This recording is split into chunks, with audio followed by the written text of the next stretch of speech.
ఏడాదికి కోట్లలో లంచాలు, అంతా పక్కా ఇల్లీగల్ బిజినెస్. డబ్బు, కేవలం డబ్బు. ఇదే ప్రైవేట్ టెస్టింగ్ సెంటర్ల ఏకైక మంత్రం. రక్షించాల్సిన సిస్టమ్ సామాన్యుడి ప్రాణాలను బలి తీసుకునే కరుడుగట్టిన భక్షకుడిగా మారిపోయింది. టెక్నాలజీ మాటున అత్యంత పారదర్శకంగా సాగాల్సిన ఫిట్నెస్ ప్రాసెస్లోకి పక్కా లోకల్ ఏజెంట్ల మాఫియా ఎంటర్ అయింది. నిబంధనలను అనుకూలంగా మార్చుకుని రోడ్ సేఫ్టీని పూర్తిగా గాలి కొదిలేసి ఇష్టారాజ్యంగా చెలరేగిపోతున్నారు. ఇక టాప్ టు బాటమ్ అందరూ అవినీతికి చేయి చాపడమే ఈ బరితెగింపునకు మెయిన్ రీజన్. నెల్లూరు జిల్లా కేంద్రంగా సాగుతున్న ఈ వెహికల్ ఫిట్నెస్ స్కామ్ సైజ్ ఎంతో తెలుసా? ఆటోమేటిక్ సెన్సార్ మిషన్లు వీరికి కాసుల వర్షం కురిపించేటువంటి మ్యాజిక్ సెన్సార్లుగా ఎలా మారాయో ఈ ఇన్వెస్టిగేటివ్ రిపోర్ట్ చూస్తే ఎవరికైనా సరే మైండ్ బ్లాంక్ అవ్వాల్సిందే. పేరుకు వాహనాల ఫిట్నెస్, అంతా కాసుల దందా.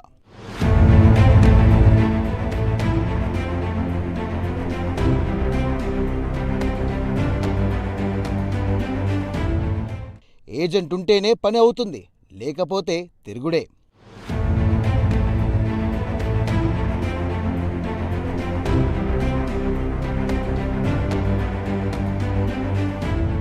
చేతిలో బరువు పెడితేనే వాహనానికి రైట్ టిక్.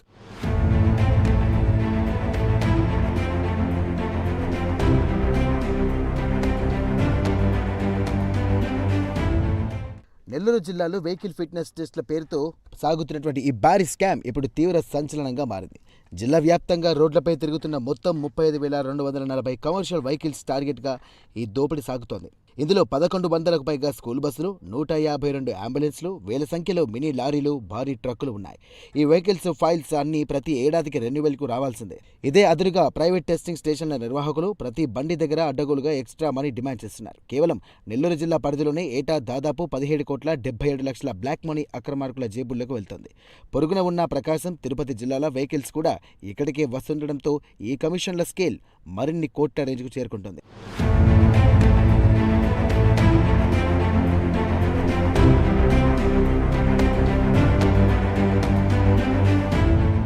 ఈ ప్రైవేట్ సెంటర్లలో ఏ వెహికల్కి ఎంత రేట్ ఫిక్స్ చేశారో చూస్తే వీళ్ళ ఆర్గనైజ్డ్ క్రైమ్ నెట్వర్క్ ఎలా ఉందో ఇట్టే అర్థమవుతుంది. టిప్పర్లు, లారీలు, మినీ లారీలకు అయితే ప్రభుత్వ ఫీజుకు అదనంగా ఏకంగా 7,500 రూపాయలు లంచం సమర్పించుకోవాల్సిందే. 3 వీలర్ గూడ్స్ వెహికల్కు 4,500 రూపాయలు, కమర్షియల్ కార్లకు 5,000, సామాన్యులు నడుపుకునే చిన్న ఆటోలకు సైతం 3,000 రూపాయలు ఎక్స్ట్రా ఛార్జ్ కట్టక తప్పని పరిస్థితి. ఇదంతా ఎఫ్సీ ఫీజు కాకుండా వీళ్ళు తీసుకుంటున్న పక్కా లంచం. ఏజెంట్ చేతిలో ఈ అమౌంట్ పెడితే తప్ప బండికి సర్టిఫికేట్ రాదు.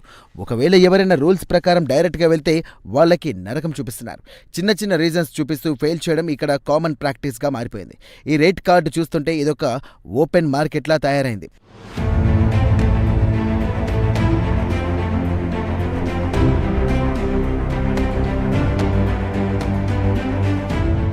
ఇక్కడ జరుగుతున్నటువంటి మరో దారుణమైన క్రైమ్ ఏంటంటే అసలు వెహికల్ ఫిజికల్గా లేకుండానే ఫిట్నెస్ క్లియర్ చేసేయడం. ఫైనాన్స్ కంపెనీలు సీజ్ చేసిన బండ్లకు లేదా షెడ్లకే పరిమితమైన పాత డొక్కు లారీలకు కేవలం ఫోటోలు, డాక్యుమెంట్స్ ఉంటే చాలు, సర్టిఫికేట్స్ ఇంటికొచ్చేస్తుంది. అయితే దీనికి వీళ్ళు వసూలు చేసే ప్యాకేజీ వేరు. బండి రాకుండా ఎఫ్సీ కావాలంటే 25,000 నుండి ఏకంగా 50,000 రూపాయల వరకు రేట్ ఫిక్స్ చేశారు. ఇదంతా కళ్ళెదుటే జరుగుతున్నా ఆర్టీఏ అఫీషియల్స్ మాత్రం అంతా ఆన్లైన్ సెన్సార్స్ చేసుకుంటాయంటూ కళ్ళు మూసుకొని కూర్చున్నారు. అసలు బండి కండిషన్ ఎలా ఉందో, దానికి బ్రేకులు పడుతున్నాయో లేదో కనీసం చెక్ చేయకుండా కేవలం నోట్ల కట్టల బరువు చూసి ఎఫ్సీలు ఇస్తుండడంతో రోడ్లపైకి వస్తున్న ఆ మృత్యు శకటాలు ఎంతో మంది అమాయకుల ప్రాణాలను గాల్లో కల్పిస్తున్నాయి.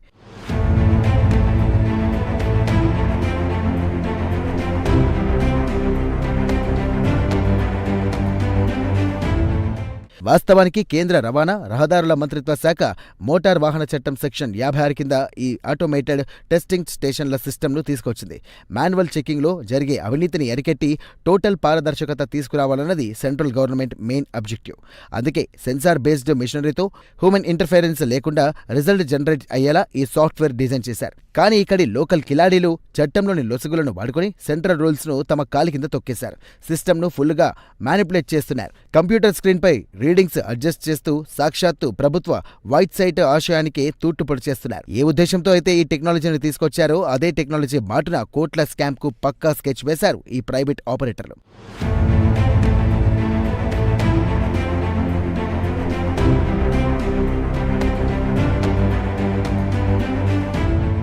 ముత్తుకూరు సమీపంలోని కప్పల దొరువులో ఉన్నటువంటి ప్రణీత్ టెస్టింగ్ స్టేషన్లో అసలు ఏం జరుగుతోందో చూస్తే ఎవరికైనా షాక్ తగలాల్సిందే. Brakes, steering, suspension, head lights ఇలా 39 రకాల ఆటోమేటిక్ టెస్టులు ఇక్కడ జరగాలి. కానీ లోపల ఆ మిషనరీ ఎలా ఉంటుందో కూడా వాహన యజమానులకు తెలియనివారు. బౌన్సర్ల లాంటి సిబ్బందిని పెట్టి ఓనర్స్ ను, డ్రైవర్లను గేటు బయటే ఆపివేస్తున్నారు. లోపల టెస్టింగ్ పేరిట ఏం తంతు జరుగుతుందో చూడటానికి వెళ్లేకుండా ఒక సీక్రెట్ ఆపరేషన్ లా రన్ చేస్తున్నారు. కేవలం ఏజెంట్ల ద్వారా వచ్చే బండ్లకు మాత్రమే లోపల రెడ్ కార్పెట్ వెల్కమ్ దొరుకుతుంది. అక్కడ సెన్సార్లు ఆటోమేటిక్ గా గ్రీన్ సిగ్నల్ ఇస్తాయి. అదే ఓనర్ స్వయంగా బండి తీసుకెళ్తే అంత పర్ఫెక్ట్ గా ఉన్నా సరే సాయంత్రానికి ఫెయిల్ అయినట్టుగా మొబైల్ కి మెసేజ్ వస్తుంది. ఇదంతా ప్లాన్డ్ గా సాగే ఒక మైండ్ గేమ్.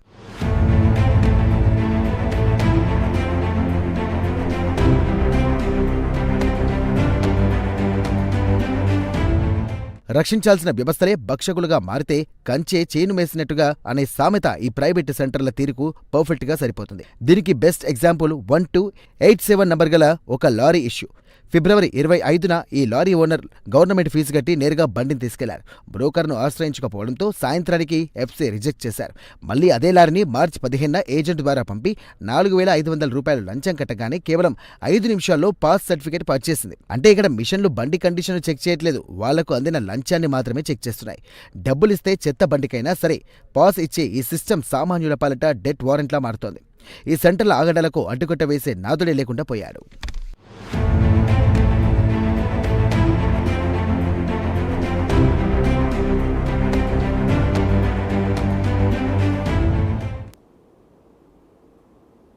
ఈ స్థాయిలో పబ్లిక్ దోపిడీ జరుగుతుంటే అసలు సంబంధిత అఫీషియల్స్ ఏం చేస్తున్నారు? 10 కోట్ల ట్రాన్సాక్షన్స్ కేవలం క్యాష్ రూపంలో చేతులు మారుతున్నా విజిలెన్స్, ఆర్టీఏ వ్యవస్థలు ఎందుకు సైలెంట్గా ఉన్నాయి? రోడ్ సేఫ్టీని పక్కన పెట్టి ఫేక్ సర్టిఫికెట్లతో తిరుగుతున్నటువంటి ఈ డెత్ మెషిన్స్ వల్ల జరిగేటువంటి యాక్సిడెంట్కు బాధ్యత తీసుకునేది ఎవరు?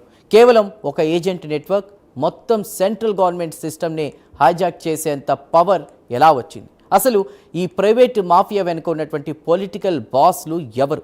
ఎందుకు ఈ ఏటీఎస్ సెంటర్లు సామాన్యుల పాలిట శాపంగా మారుతున్నాయి? టెక్నాలజీని కూడా తమ అవినీతికి అనుకూలంగా మార్చుకున్న ఈ కన్నింగ్ బ్రెయిన్స్ వెనుక ఉన్నటువంటి అసలు రహస్యాలు ఒకసారి గ్రౌండ్ రియాలిటీలో పరిశీలిస్తే సామాన్యుడికి ఒళ్ళు గగురు పొడిచేటువంటి వాస్తవాలు ఎన్నో వెలుగులోకి వస్తాయి. వీళ్ళు చెప్పిందే వేదం, కాదంటే ఖేదం.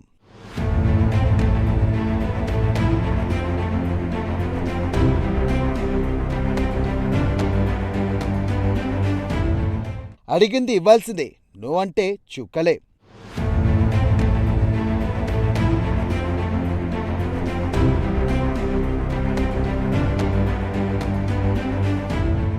డొక్కు వాహనమైనా కాసులు పడితే రైట్.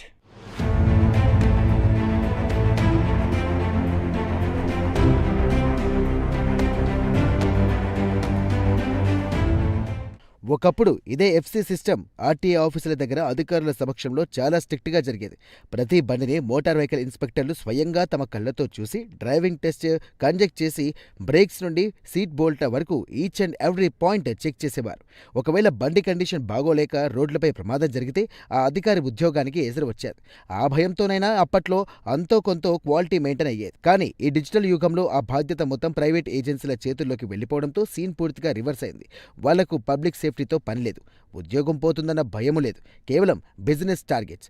రోజుకు ఎన్ని బండ్లకు ఎఫ్సీ ఇచ్చాం, ఎంత కలెక్షన్ వచ్చింది అనేదే వాళ్ళ మెయిన్ ఎజెండా. అందుకే ఏటీఎస్ సెంటర్లు ఇప్పుడు అఫీషియల్ బస్సుల అడ్డాలుగా మారిపోయాయి. ఫస్ట్ అండి నెల్లూరు ప్రజలు టౌన్లో లారీలు ఉండేదండి. టౌన్ నుంచి ఇక్కడికి రావాలంటే 20 కిలోమీటర్లు.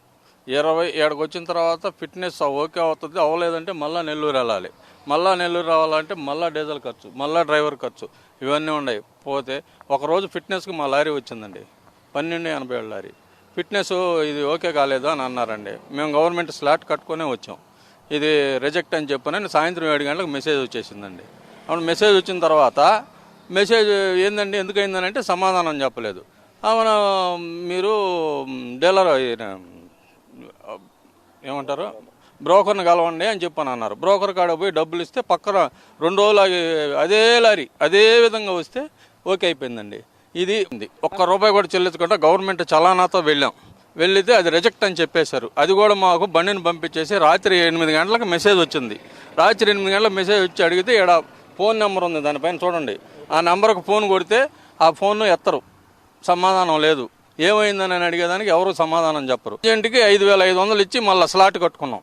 5,500 రూపాయలు ఏజెంట్ గారికి ఇచ్చి మళ్ళీ స్లాట్, ఆ పక్క రోజు స్లాట్ మళ్ళీ గవర్నమెంట్ చాలానా కట్టుకొని ఫిట్నెస్కి వచ్చాం. ఇదే విధంగా వీళ్ళు ఏదైనా డబ్బులు కట్టి తీసుకుంటున్నారు. ఇంతకుముందు బ్రేక్ ఇన్స్పెక్టర్లు ఏం చేస్తున్నారు, గవర్నమెంట్లో ఉన్నప్పుడు బాగా ఫిట్నెస్ చేసేటప్పుడు అయ్యా మీకు అది బాగలేదు మీరు పోయి చేయించుకురండి అని చెప్తున్నారు. పోయి మేము మళ్ళీ చేయించుకొని వస్తే మళ్ళీ ఫిట్నెస్ చేస్తున్నారు.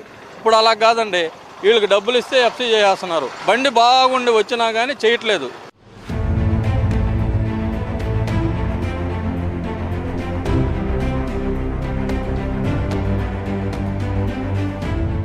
ఈ ప్రైవేట్ సెంటర్ల నిర్వాహకుల వెనుక భారీ పొలిటికల్ బ్యాక్గ్రౌండ్ ఉందన్నది ఓపెన్ సీక్రెట్.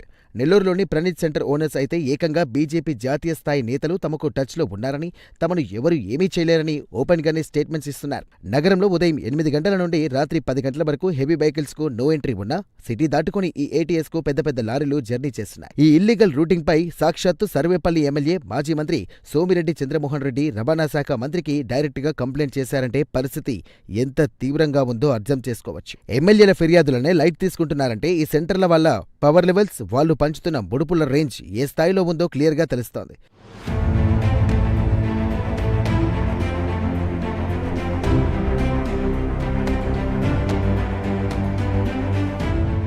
ఇంత జరుగుతున్నా ఎవరైనా ప్రశ్నిస్తే వారిపై దాడులకు తెగబడుతున్నారు ఈ మాఫియా సభ్యులు.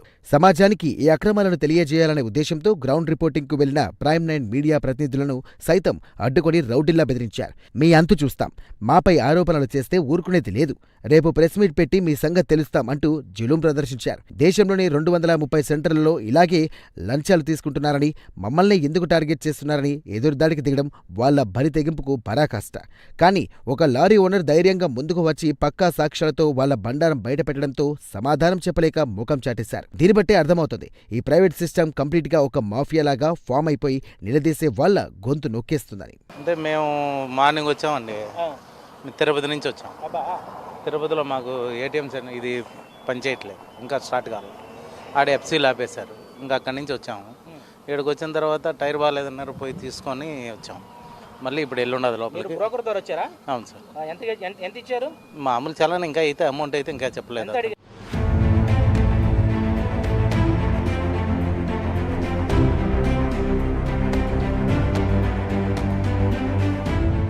ఇక్కడ దీపం ఉండగానే ఇల్లు చక్కబెట్టుకోవాలి అన్న సామెతను రవాణా శాఖ అధికారులు అక్షరాలా పాటిస్తున్నారు. ప్రైవేట్ సంస్థలు ఇంత ఓపెన్ గా రూల్స్ బ్రేక్ చేస్తున్నా సంబంధిత ఆర్టీఓ, ఎంవీఐ ఆఫీసర్లు సైలెంట్ గా ఉండడం వెనుక పెద్ద స్కెచ్చే ఉంది. కింది స్థాయి నుంచి పై స్థాయి వరకు ప్రతి నెల కరెక్ట్ గా పర్సెంటేజ్లు అందుతుండటంతోనే ఈ డిపార్ట్మెంట్ గుడ్డిగా చెవిటిగా మారిపోయింది.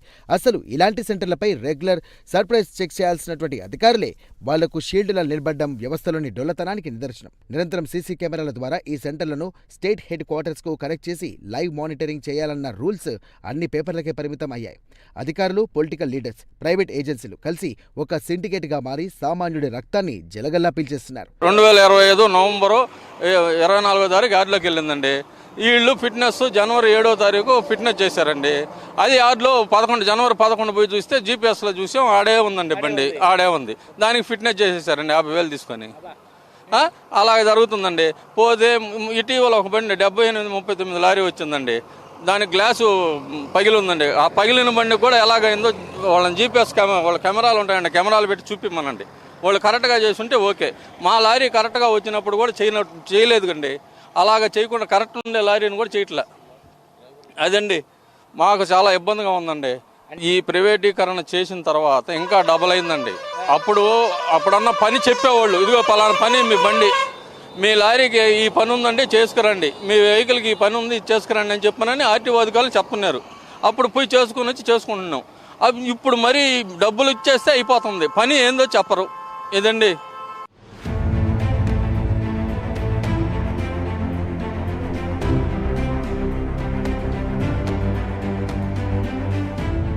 ఫైనల్గా చెప్పాలంటే లాభార్జనే ధ్యేయంగా నడిచే ఇలాంటి ప్రైవేట్ టెస్టింగ్ స్టేషన్ల వల్ల సామాన్యుల ప్రాణాలకు గ్యారంటీ లేకుండా పోయింది. డబ్బులిస్తే చాలు ఎలాంటి తుక్కుబండికైనా సరే ఫిట్నెస్ క్లియర్ చేసి రోడ్లపైకి వదులుతుండడం వల్ల రేపు ఆ బండి బ్రేక్ ఫెయిల్ అయి 10 మంది ప్రాణాలు పోతే దానికి బాధ్యత వహించేది ఎవరు? పాలకుల నిర్లక్ష్యం, అధికారుల అవినీతి దాహం కారణంగా ఇంకెన్ని నిండు ప్రాణాలు హైవేలపై గాల్లో కలిసిపోవాలి. ఈ బినామీ అడ్డాలపై యాక్షన్ తీసుకోకుండా కమిషన్ల కోసం కక్కుర్తి పడితే రేపు ప్రజలు కట్టే మూల్యం చాలా భారీగా ఉంటుంది. తక్షణమే ఇలాంటి ఫేక్ ఎఫ్సి సెంటర్ల లైసెన్సులు రద్దు చేసి సిస్టమ్ను ప్రక్షాళన చేయకపోతే మాత్రం ఈ ప్రభుత్వ వ్యవస్థలు కూడా ప్రజల ప్రాణాలు తీసే సైలెంట్ కిల్లర్స్గా మిగిలిపోతాయి. సమాజం మేలుకొలాల్సిన సమయం, ప్రభుత్వం యాక్షన్ తీసుకోవాల్సిన టైం ఇదే.